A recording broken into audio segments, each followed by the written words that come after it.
Actually, me and my business partner both started off with single families. Sold those. He made a whole lot more than me when he sold his, and I made a whole lot less. But he didn't buy anything for the next 3 years, whereas I was buying real estate for 3 years in a row. And the first house was a three family, second was a two family, then a three family, then a four, and then a six. And I just kept stacking up. So I want to open it up to questions. And the most powerful question to ask is, why haven't you bought something this year? Like, what stopped you this year from buying something? So like I just don't have the knowledge. Like still like it's been 4 years, but I don't know like when people talk about like there are some of the states I don't even know about. Like I'm over here in Denver right now. I don't know if I'm like if I can make some money over there or not. Like because I see like there are a lot of properties over there. And then I'm like, damn, why are these properties in the market for like 90 days?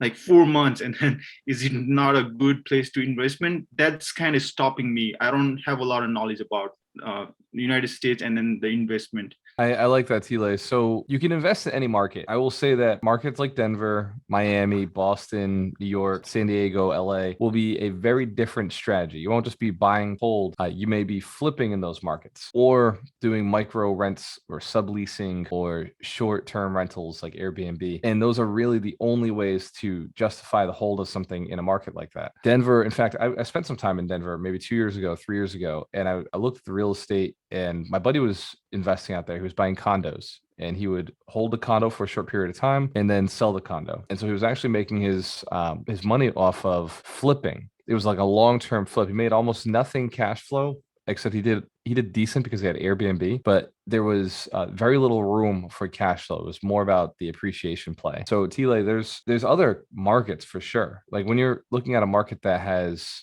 yeah, houses sitting on the market for a long period of time, the price is going to be significantly lower. The crime rate will be a little bit higher. There'll be less desirability. So the resale value will probably be close to what you bought it for, but the cash flow will be better. The entire Midwest is like that. In fact, where I invest in Massachusetts, about an hour away from Boston, has the highest crime rate in the entire state. But the cash flow is fantastic. And the appreciation's actually been pretty decent. If you look up Fall River, Massachusetts, the average sales price now for a single family is 350, and the multifamilies, which are what I own, the threes and sixes and 12s, the three families are going for 400,000. But when I first started buying them, they were going for 150. So that, like, there has been appreciation, but the barrier to entry was much lower, and the management was a little bit more intensive. That being said, I have friends who invest in Boston, where the home prices are the same exact size house is 1 million, 1.2 million, 1.5 million, and they have tenant issues themselves. Even though they're not in high crime areas, they're in high desirability areas. They have seen much better appreciation than we saw, but the amount of work with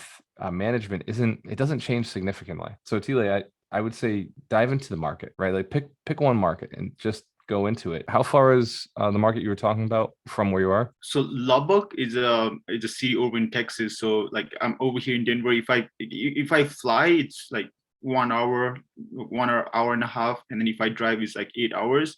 So I was thinking of like buying a multi-family home, like 2 units, like attached to each other. So I was like like thinking of like house hacking, like maybe I can stay in one unit and then the other one I can rent it to other people. Like I saw this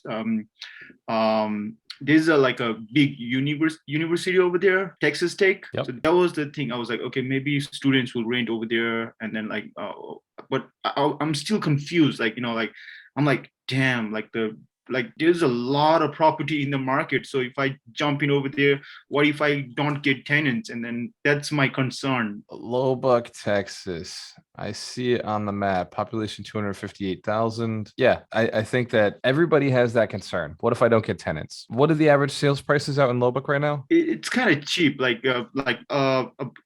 good house is like $200,000. Yeah, you'll still get tenants. If the rents were low, like if the houses were closer to 100,000, then you could be really concerned whether there's people out in that market. But in the 200, 300, $400,000 range, there's people there, right? That's proof is supply and demand.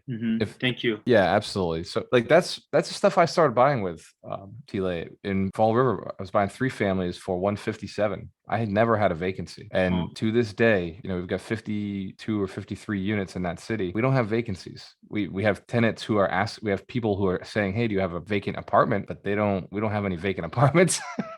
Yeah, thank you. Yeah, I was just like when I was in Vail, I was skiing every day. I'm a big runner, like Yeah. not professional, but I like to run a lot. And then I was scared about like when I moved to Denver, I was like, damn, I can't be able to ski every day now. Like if I move to Denver now, like I'm in Denver, and then I'm like, you know what? I'm not gonna ski. It's expensive if I have to travel. So like even if I move to Lubbock, I'm not scared of anything now. Like I'm not scared of losing anything. I'm like, you know what? If I can make money, I'm good. I want to make money, and then maybe in the future I can do better and then ski every day or like do what I like. But right now, my focus is to like make some money and make a good future. So I'm not scared of like moving from one place to another. Thank you very Exactly. much for the motivation. Yeah, T-Lay, great job, man. Save money, make money, invest in assets. This isn't a race, but I will say I'm known for telling people to aim at the $1 million. Aim to make $1 million in a year. It doesn't have to be this year, but set up a plan where you double the amount of real estate you own every year. Say this year the goal is just buy a two family. Next year it's a four. Next year it's an eight. The year after that's 16. So every year you just keep upping what you're buying, and it's just one transaction a year to get you to your financial goal. So you can be skiing all the time, like live the life you want to live. I like that.